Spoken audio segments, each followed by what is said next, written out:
नमस्ते सभी को। किशोर एजुकेशन में आपका स्वागत है। फिर से हम लोग भाषा पर चर्चा किए थे, भाषा के परिभाषा को देखे थे, उसके भेद को भी देखे, लिखित, मौखिक और सांकेतिक। अब हम देखते हैं कि हिंदी भाषा पर चर्चा कर रहे हैं। आज हम हिंदी भाषा पर चर्चा करेंगे। हिंदी भारत यूरोपीय के भारतीय ईरानी शाखा के भारतीय आर्य की एक भाषा है। किसकी भाषा है? भारतीय आर्य की एक भाषा है। डॉक्टर गिरियर्सन ने भारत में छह भाषा परिवार, 179 भाषाएं और 544 बोलियों का वर्णन किया है। डॉक्टर गिरियर्सन ने क्या कहा? 6 भाषा परिवार का वर्णन किया है, 179 भाषाएं हैं, 544 बोलियां हैं और 6 भाषा परिवार के अंतर्गत इसको रखे हैं, जिसमें मुख्य रूप से 4 भाषा परिवार जो है जिस पर हम लोग पढ़ते हैं और उस पर चर्चा करते हैं। पहला भारोपीय परिवार, उत्तरी भारत में बोली जाने वाली भाषाएं हैं। भारोपीय परिवार कहाँ बोले जाते हैं? उत्तरी भारत में बोली जाने वाली भाषाएं हैं। और दूसरा है द्रविड़ परिवार, तमिल, तेलुगु, कन्नड़ और मलयालम के क्षेत्र में बोले जाते हैं। कहाँ बोले जाते हैं? तमिल, तेलुगु, कन्नड़, मलयालम। और ऑस्ट्रिक परिवार, संथाली, मुंडारी, हो, सवेरा, खड़िया, कोर्क, भूमिज, गढ़वा, पलौंग व खासी इलाके में इसकी बोलने वाले लोग हैं।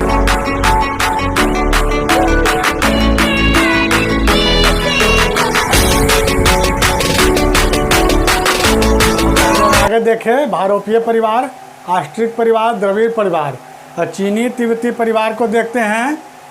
लुसेई, मेइतेई, मारो, मिस्मी और अबोर, इस तरह की भाषाएं बोली जाती है चीनी तिब्बती के अंतर्गत में। बहुत सारे विद्वान का मत है कि हिंदी भाषा संस्कृत से निष्पन्न हुआ है। हम लोग कहते हैं कि संस्कृत से हिंदी भाषा की उत्पत्ति हुई है, परंतु यह बात सत्य नहीं है। हिंदी की उत्पत्ति अपभ्रंश भाषाओं से हुई है। हिंदी की उत्पत्ति किससे हुई है? अपभ्रंश भाषा से हुई है। हिंदी की उत्पत्ति अपभ्रंश भाषाओं से हुई है और अपभ्रंश की उत्पत्ति प्राकृत भाषा अपने पहले की पुरानी बोलचाल के संस्कृत से निकली है। अपभ्रंश की उत्पत्ति प्राकृत से हुई है और प्राकृत जो है भाषा अपने पहले की पुरानी बोलचाल के संस्कृत से निकली है। स्पष्ट है कि हमारे आदिम आर्यों की भाषा पुरानी संस्कृत थी। हमारे जो पुराने आज से आदिम जमाने के लोग थे वे पुरानी संस्कृत थी। उनके नमूने ऋग्वेद में मिलते हैं। उनके नमूने हम लोग को ऋग्वेद में देखने को मिलते हैं। उनका विकास कई प्रकार के प्राकृत भाषाओं से पैदा होती है। कई प्रकार के प्राकृत भाषाओं से पैदा होती है। हमारी जो वर्तमान हिंदी है अर्धमागधी, सौरसेनी और अपभ्रंश से होकर आगे की ओर गुजरी है। अपभ्रंश, अब हम लोग अपभ्रंश को देखेंगे। इसको हम लोग लिखते हैं अपभ्रंश को। अपभ्रंश भाषा का विकास 500 ईस्वी से लेकर 1000 ईस्वी के मध्य हुआ। अपभ्रंश भाषा का विकास कब हुआ? 500 ईस्वी से लेकर 1000 ईस्वी के मध्य हुआ। और इसमें साहित्य का आरंभ 8वीं सदी ईस्वी से स्वयंभू कवि के समय के अनुसार, स्वयंभू कवि उस समय थे, से उत्पन्न हुआ, जो 13वीं सदी तक जारी रहा। तो स्वयंभू कवि से हुआ, उसमें आरंभ हुआ और 13वीं सदी तक जारी रहा। अपभ्रंश का मतलब अप जोड़ भ्रंश जोड़ घाच का जो या तो शाब्दिक अर्थ है पतन। अपभ्रंश का शाब्दिक अर्थ होता है पतन, लेकिन अपभ्रंश हिंदी साहित्य से जुड़ा है। अपभ्रंश किससे जुड़ा है? हिंदी साहित्य से जुड़ा हुआ है और अपभ्रंश से हिंदी का विकास हुआ। अब हम लोग अपभ्रंश के भेद को देखेंगे। सौरसेनी, अर्धमागधी, मागधी, खस, ब्राह्मण और महाराष्ट्री। अब इसका क्षेत्र कहाँ है?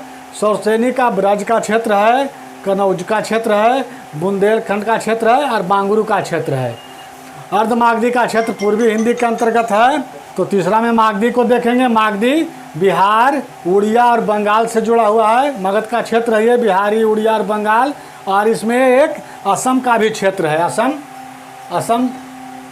असम का भी क्षेत्र आता है, असम। और खस जो है पहाड़ी सौरसेनी से प्रभावित होता है। खस पहाड़ी सौरसेनी से प्रभावित होता है। ब्राचल पंजाबी भाषा से प्रभावित होता है और महाराष्ट्री मराठी से प्रभावित होता है। तो मेरे वीडियो को लाइक करें, शेयर करें और इसको सब्सक्राइब करें। जय हिंद, जय भारत।